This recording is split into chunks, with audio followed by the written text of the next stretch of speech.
Professor Bruce Bonyhady AM is the Executive Chair and Director of the Melbourne Disability Institute at the University of Melbourne and Brain Injury Australia's partner in this conference. He is also the inaugural Chairman of the National Disability Insurance Agency from 2013 to 2016. Please welcome Bruce.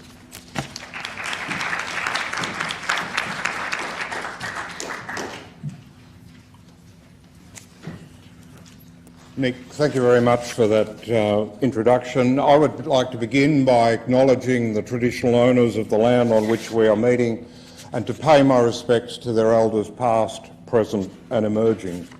I'd also like to say how delighted we are to be the conference sponsor for this conference and to have had the opportunity of working with Nick over the last few months as we've prepared, or he's prepared, for this conference. It's part of our commitment at the Melbourne Disability Institute to work closely with community-based disability organisations and to support them. So I'd like today to cover a number of sort of key issues. I'd like to begin by looking at disability and employment in the OECD area and Australia. So what does the data tell us about the employment outcomes for people with disability today, and in particular what does it say about employment outcomes for people with TBI?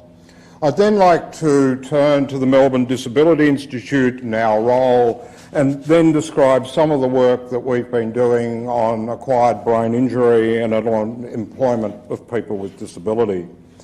I'd then like to describe a new framework which has the potential to transform employment outcomes for people with disability, and I would argue especially those with traumatic brain injury in Australia.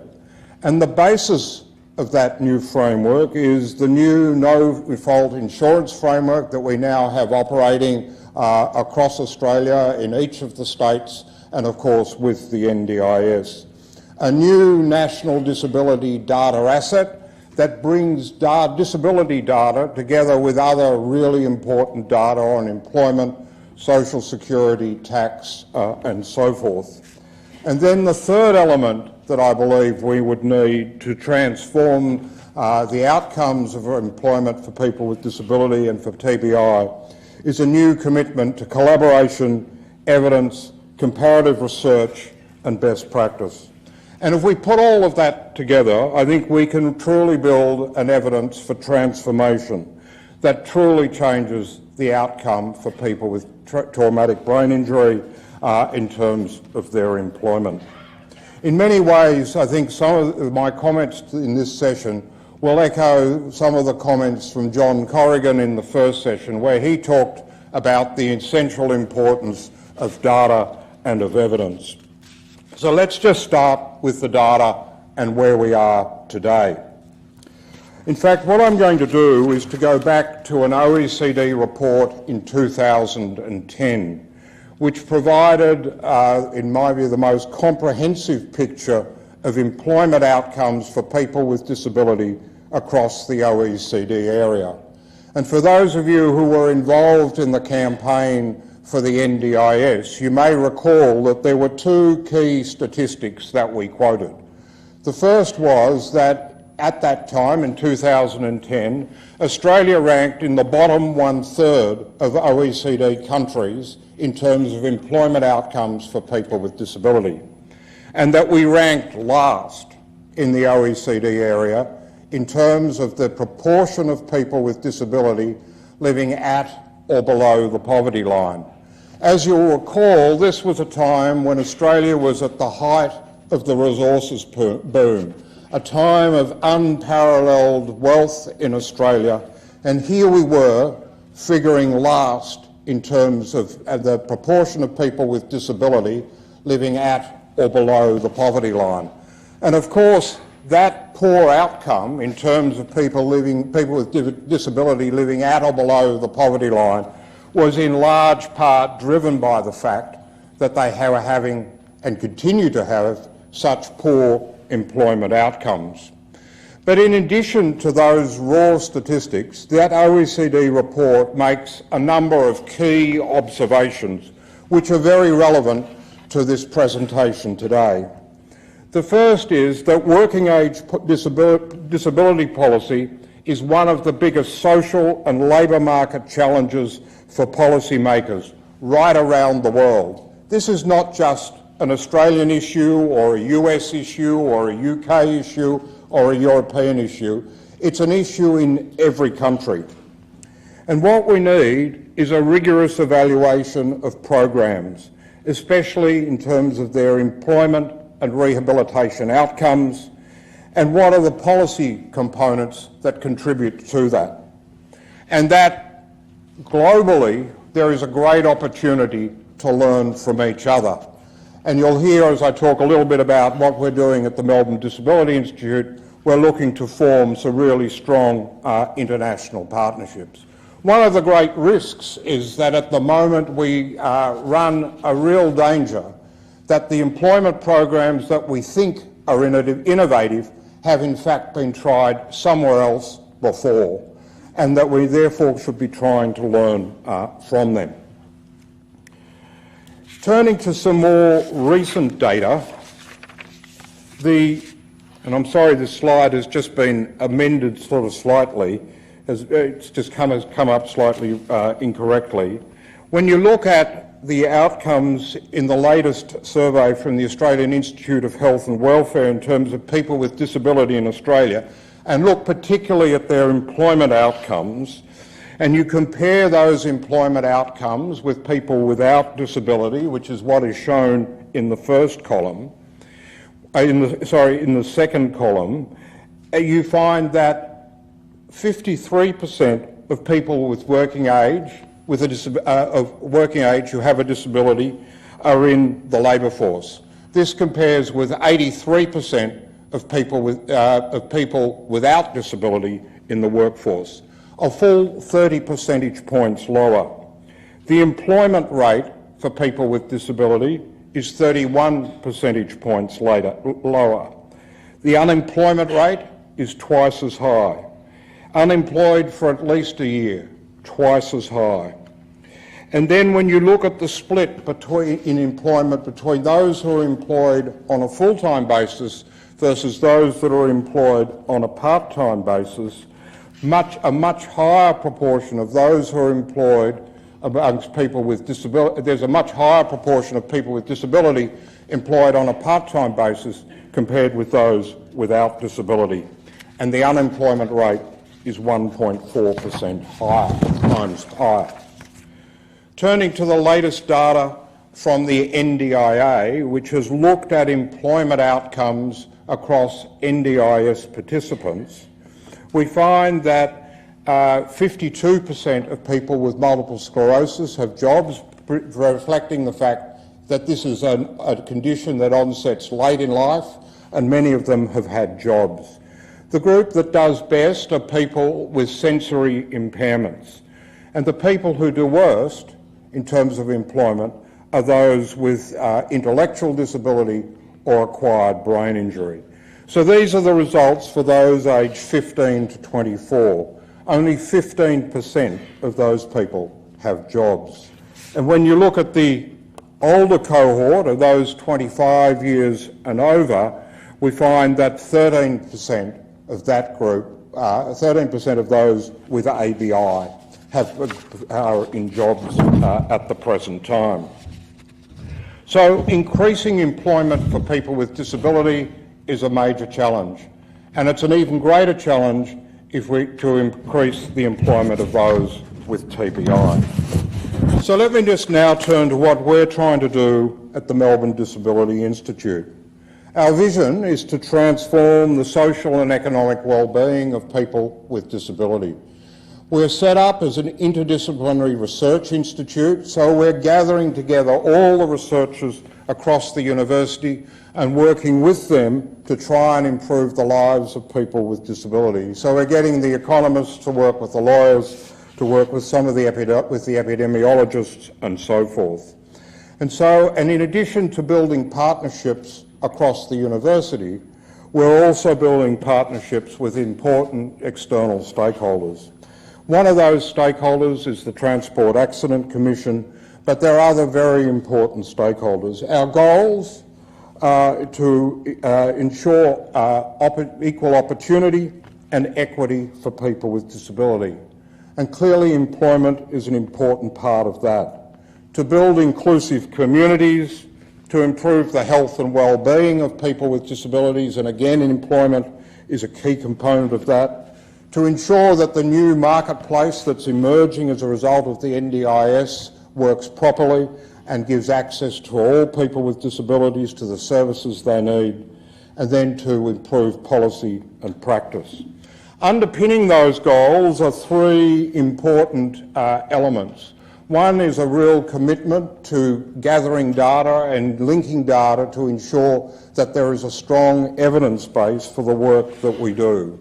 A second key element is to work closely with people with disabilities as co-researchers and in the co-production of our research, and to use a capability framework, so focus on what people with disability can do as part of ensuring good long-term outcomes. We're currently involved in been involved in four key projects which involve TBI and employment research. The first is a project that we recently completed for the TAC in partnership with the Murdoch Children's Research Institute to build an evidence-based best practice approaches for supporting young people following major trauma, with a review of national and international approaches. And I'm pleased to say that Nick and Brain Injury Australia were partners with us as part of that project.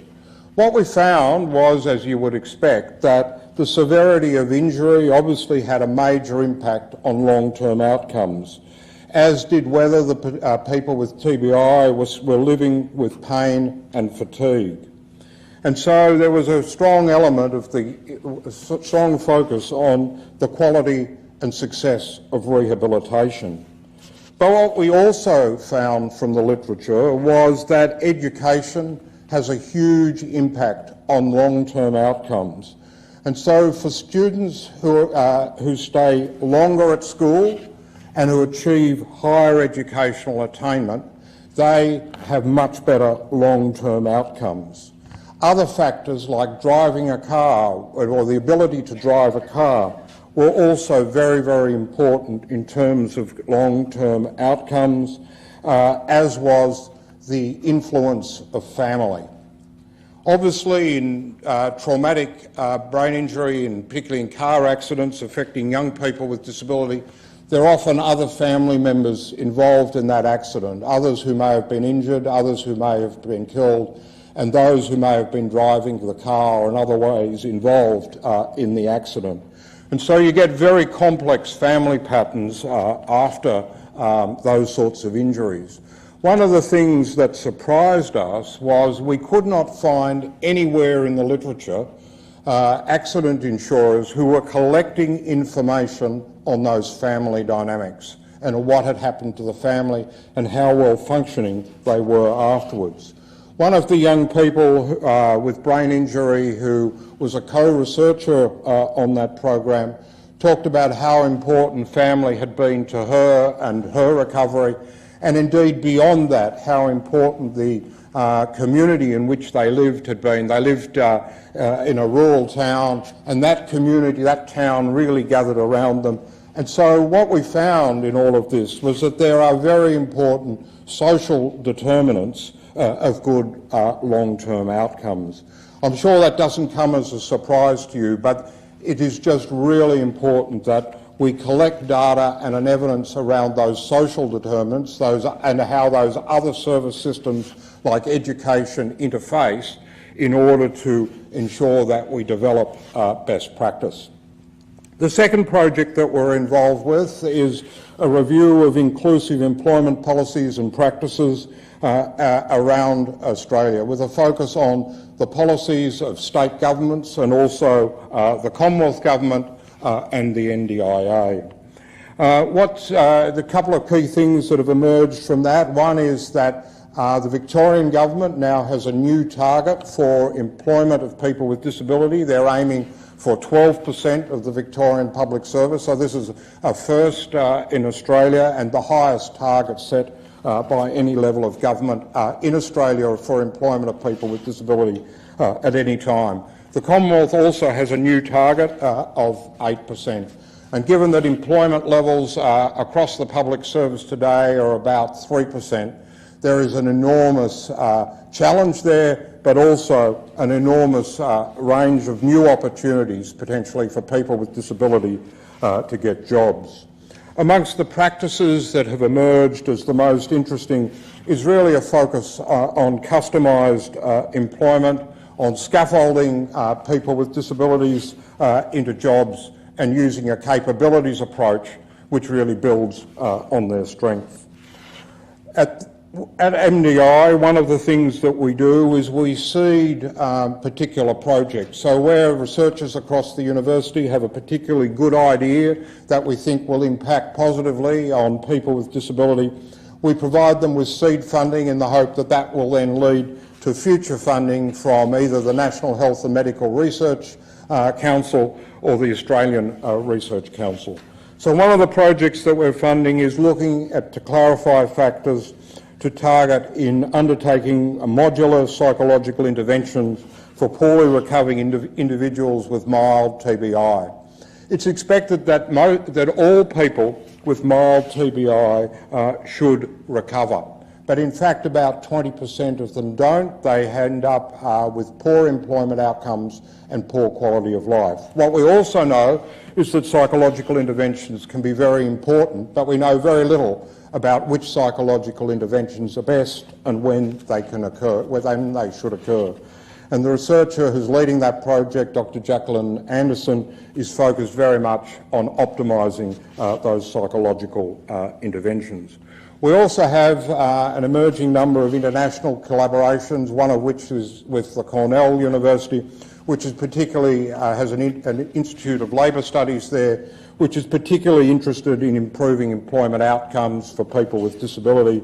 And one of the schemes we're looking at there is on supported employment, which places the individual on the job site and then trains them for the job. So again, it's about this scaffolding and customising approach.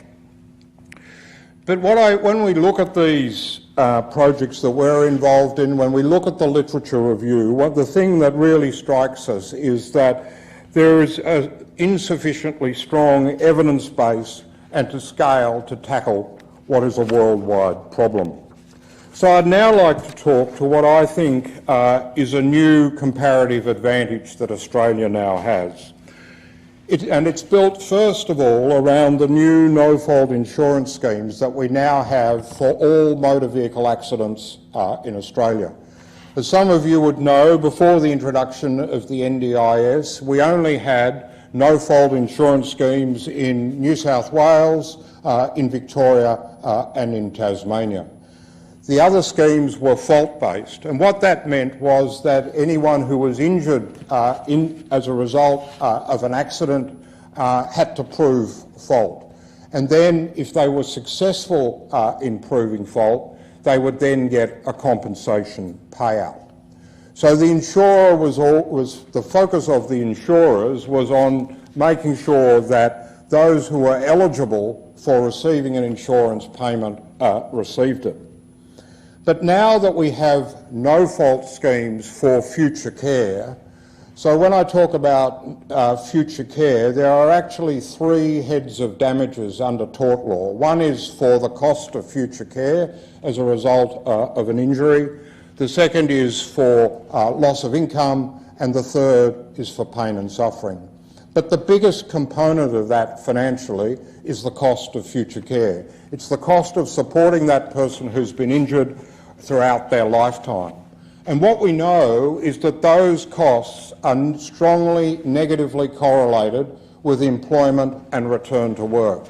So we now have insurers in every state of Australia, plus in New Zealand, plus the NDIS, all with a focus on ensuring good long-term outcomes and minimising lifetime costs of supporting participants in the scheme. And so with that, and with all the data that they collect, because one of the differentiating features of insurance schemes is that they collect lots of data, and in fact, it's arguable that the NDIS database today is already the best database on disability anywhere in the world. We now have a foundation around those schemes in which we can build comparative advantage and much better outcomes in terms of employment outcomes for all people who are injured, including those with TBI. The second major advantage that Australia is now getting is a new national disability data asset. The plan is to link the NDIS data with other government administrative data sets. So it's going to be linked with social security data, with tax data, with medical benefits data, with pharmaceutical benefits data, with data on homelessness and justice. What that means is we're going to be able to measure outcomes in a way that has never been done before for people with disability. There's also funding for research as part of that new National Disability Data Asset. And over the next 3 years, the Commonwealth, New South Wales, Victoria, Queensland and South Australia are collaborating in order to prove the benefits of having this asset. At this stage, data from the other insurance schemes, so from the other motor vehicle accident schemes, the other insurance schemes, are not part of this asset, and I would argue that that needs to become a priority. So what do we need to do to use these data assets to build the evidence for a very different future? The first is that we need for all insurers to agree a minimum cross-sectional data set. So we need all of the insurers to agree on what minimum data should be collected so that we can properly measure outcomes for people with disability. This data needs to measure comorbidities, things like incidence of mental health, risk of mental health, and key social factors, including education and family. The second thing we need to do is to link that data pre- and post-injury and ensure that the insurance data from all of these insurance schemes are linked in to the National Disability Data Asset. We then need to agree an outcomes framework. Some of you would know that the NDIA has developed its own outcomes framework. Each of the existing insurers also have their measures of outcome. Again, we need to agree on a minimum outcomes framework, which obviously must include employment, but I would suggest go further than employment and look at careers. The fourth element is that we have lots of experiments going on with different sorts of schemes designed to improve employment outcomes for people with disability. We heard yesterday from Liz Cairns in her introductory remarks about some of the programs that the TAC has. New South Wales iCare is collaborating in a program, we've got a program which I know Brain Injury Australia is collaborating on. We also have a school leavers employment scheme that's being developed by the NDIA. We need to start comparing the outcomes across these different programs and ensuring that those that are called special are really special. The fifth thing that we need is a comparison of outcomes across schemes. This is what researchers call natural experiments. So we've got people with very similar levels of injury now being supported by very different schemes. All of them have the same desired outcome of boosting employment and generating good quality lives. But which of them is doing the best and why? So we need to start comparing outcomes across all these insurance schemes. So that's a collaboration that needs to go on within Australia. We also need to build much stronger collaborative research links globally, so that what we're trying in Australia is not just something that has been tried before internationally. And then we need to share the results through a truly collaborative research program to drive continuous improvements, world best practice, and I would argue above all, scale. We need to move away from small trials, small pilots, to programs that have real scale and can therefore truly deliver much, much better employment outcomes for people, all people with disability, but particularly because of the fact that we've got these multiple insurance schemes, tackle one of the most difficult aspects of employment of people with disability and achieve world-leading results, and that is for people with TBI. Thank you very much.